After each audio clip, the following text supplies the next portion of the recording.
नमस्कार दोस्तों।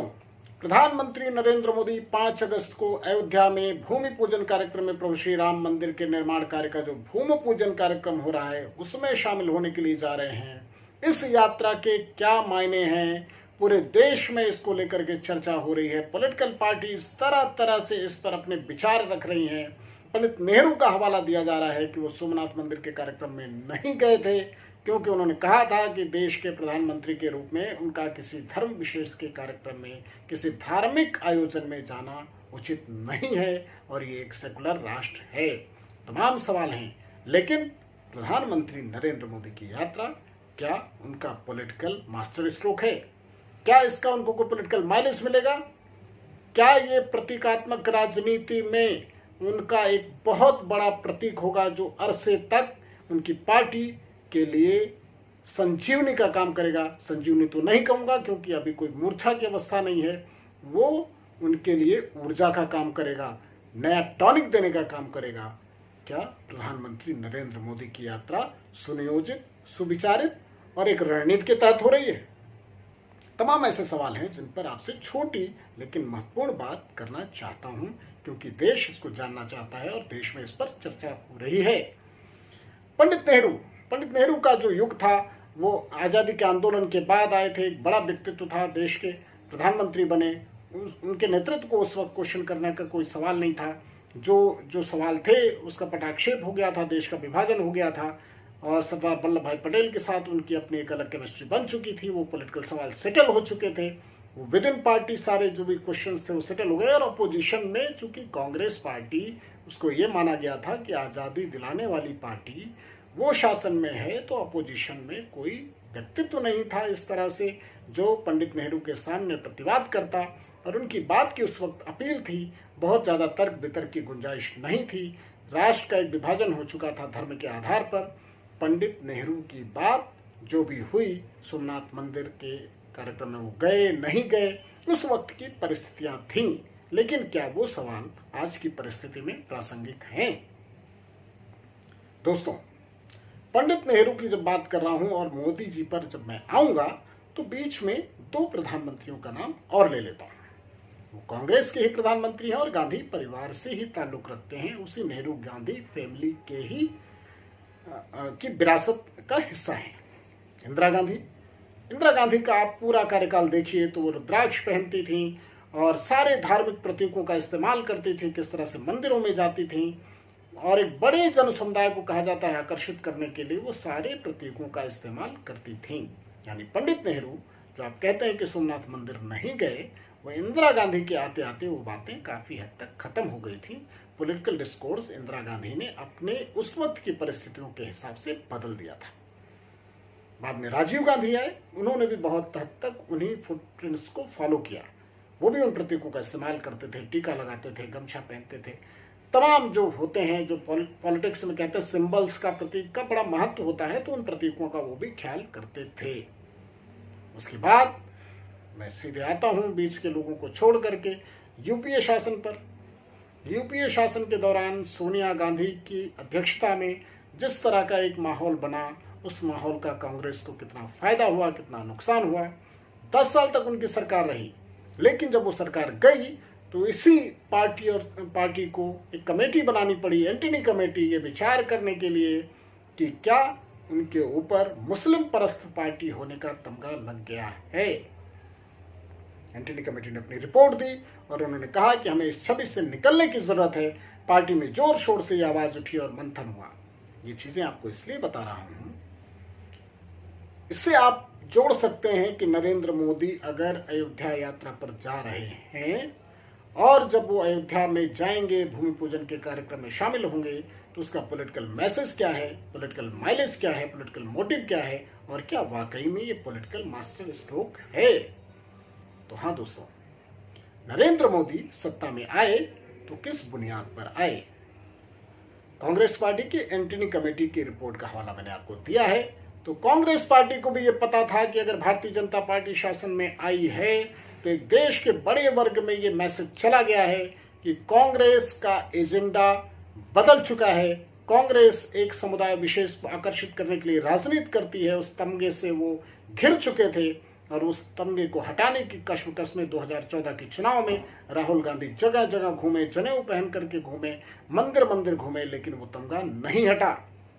तो जब इस पृष्ठभूमि में एक राजनीतिक दल का आविर्भाव हुआ और प्रचंड बहुमत से आई, वो डेवलपमेंट ओरिएंटेड छवि भी थी, क्योंकि भ्रष्टाचार के तमाम आरोप जो कांग्रेस पर लगे थे, तो नरेंद्र मोदी की इमेज आई कि शायद एक डेवलपमेंट करने वाला व्यक्ति है, भ्रष्टाचार से इतर गुजरात का एक मॉडल था।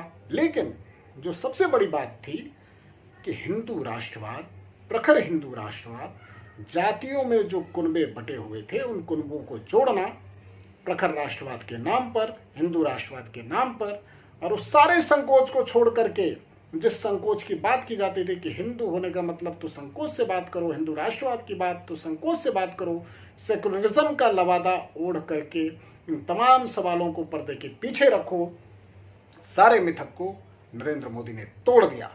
और नरेंद्र मोदी सत्ता में आए तो एक प्रखर राष्ट्रवादी नेता के रूप में आए, प्रखर हिंदू राष्ट्रवादी नेता के रूप में आए, और उनकी ये छवि देश में नहीं पूरी दुनिया में उसी रूप में प्रचारित हुई। तो बात बहुत घुमाई फिराई जा सकती है, लेकिन सीधी सीधी बात करता हूं। नरेंद्र मोदी को ये पता है कि देश की नब्ज क्या है। वो सोशल मीडिया को बहुत माइन्यूटली ऑब्जर्व करते हैं, वो कम्युनिकेशन बहुत स्ट्रांग है, वो पंचायत तक की खबर रखते हैं, सीधे फोन लगा करके अपने लोगों से। अगर कोई प्रधानमंत्री नरेंद्र मोदी को थोड़ा भी ऑब्जर्व करता है, उनकी कार्यशैली को ऑब्जर्व करता है, तो वो जानता होगा कि वो कम्युनिकेशन में कितने माहिर हैं। वो केवल अपने आसपास के पार्टी नेताओं पर निर्भर नहीं करते, डायरेक्ट संवाद करते हैं। तो उनको पॉलिटिकल नब्ज पता है, देश का मूड क्या है ये पता होता है। तो अयोध्या जा रहे हैं तो उनको पता है कि देश उन तमाम संकोचों से बाहर निकल चुका है, उन तमाम आवरण से बाहर निकल चुका है, और उन्हीं आवरण से बाहर निकलने के पृष्ठभूमि में वो सरकार में आए थे। तो उस एजेंडे को पुख्ता करने में उन्हें कोई संकोच नहीं होना चाहिए। अब आप इसको किसी भी चीज से जोड़ लीजिए कि इन सवालों से ध्यान भटकाना है, बिहार का चुनाव है, कोरोना से आप जोड़ लीजिए, लेकिन आधे घंटे के आयोजन में, 1 घंटे या 2 घंटे के आयोजन में ये तमाम सवाल खत्म नहीं होते। इन सवालों पर अलग डिबेट हो सकती है, लेकिन ये आयोजन, यहां पर प्रधानमंत्री का जाना, ये मैसेज जरूर देगा कि प्रधानमंत्री नरेंद्र मोदी की जो छवि है, वो छवि जिसमें वो टोपी पहनने से मना कर देते हैं, वो छवि जिसमें वो हिंदू होने पर बात करने में संकोच नहीं करते, हिंदू राष्ट्रवाद में उनको रंच मात्र भी संकोच नहीं है, प्रखर तरीके से उसको अभिव्यक्त करते हैं, उस कड़ी को, उस छवि को और ज्यादा पुख्ता करने के लिए प्रधानमंत्री नरेंद्र मोदी की यात्रा मददगार होगी। और प्रधानमंत्री नरेंद्र मोदी जब वहां जाएंगे तो एक बहुत बड़ा मैसेज समुदाय को जाएगा, जो इस छवि के सहारे, उनके इस आइकॉन को ध्यान में रख करके उनके पक्ष में अपनी बातें रखता है, उनको समर्थन देता है, उनको जब जरूरत होती तो वोट भी देता है, और वो चाहता है कि इस डिस्कोर्स को प्रधानमंत्री नरेंद्र मोदी आगे बढ़ाएं। अब मैं विपक्षी पार्टियों की बहुत थोड़ी सी बात कर लूंगा। पॉलिटिकल पार्टीज किस पोजीशन में हैं? कांग्रेस की बात हमने बताई कि उनकी एंटनी कमेटी, वो छटपटाहट, और आज तक अभी उस छटपटाहट से वो निकले नहीं हैं। हालांकि वो तमगा भी वो हटाने में कामयाब नहीं हुए हैं। उनके कोई न कोई पार्टी के नेता कोई न कोई ऐसा बयान दे देते हैं कि इस नेतृत्व के न चाहते हुए भी, बड़े नेताओं के न चाहते हुए भी वो उस ट्रैप में उलझ जाते हैं। तो कांग्रेस शायद इस यात्रा में पंडित नेहरू का जो सवाल है वो पर्दे के पीछे से कोई ले भी आए तो वो नहीं चाहेंगे कि वो इस ट्रैप में उलझें, क्योंकि उनकी स्थिति ऐसी नहीं है। आप जो भी सवाल करेंगे कोरोना पे, भ्रष्टाचार पे, कानून व्यवस्था पे, वे सारे सवाल आपके खत्म हो जाएंगे अगर आप इस ट्रैप में उलझे। समाजवादी पार्टी, उसका एक कॉम्बिनेशन है, वो भी बात कर सकते हैं, लेकिन उनको इस समझ में आ गया है कि इस देश का पॉलिटिकल डिस्कोर्स क्या है, इस देश का मूड क्या है, और राम मंदिर के मसले पर देश की जनता के बीच में क्या धारणा बन चुकी है। तो शायद वो भी इस ट्रैप में ना उलझना चाहें।